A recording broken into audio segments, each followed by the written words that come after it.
Il évoque à certains les beaux jours de la télévision. Mais pour cette célèbre animatrice, Léon Citronneux n'a pas laissé un grand souvenir. Si estime même, plutôt, tout le contraire. Pour de nombreux Français il reste Big Léon ou Gros Léon.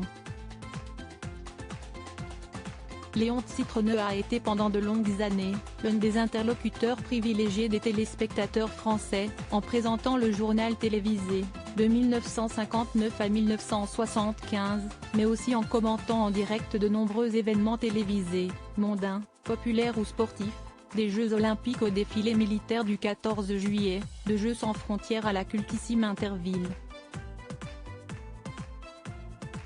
Mais travailler avec le monstre sacré pouvait s'avérer difficile comme l'avait confié il y a 4 ans la célèbre Denise Fabre à Éric Dussart sur les ondes de RTL. Il était terrifiant, a-t-elle avoué.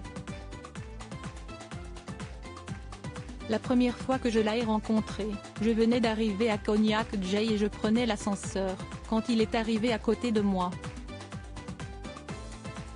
Il m'a regardé, il m'a dit « Vous êtes qui vous ?» expliquait-elle imitant le ton plein de dédain de l'animateur d'Interville. Sidérée, Denise Fabre avait répondu du tac au tac avant de réaliser avec horreur ce qu'elle venait de faire.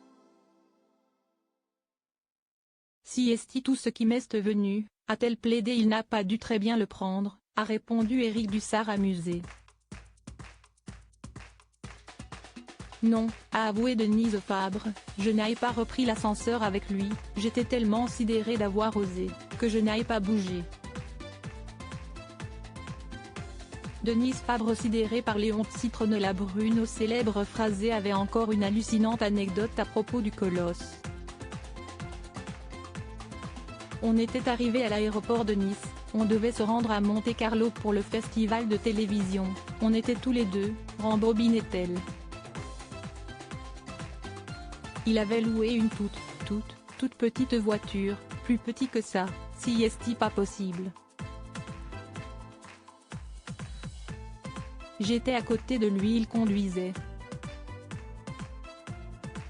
Surtout le long du trajet il y avait des travaux. Si est à dire qu'on était bloqué avec des feux rouges pendant que tout le monde passait à côté de nous. Et évidemment dans cette caisse à savon les deux célèbres silhouettes ne sont pas passées inaperçues. Denise Fabre raconte alors que les gens interpellaient joyeusement le mastodonte qui a fini par en prendre ombrage.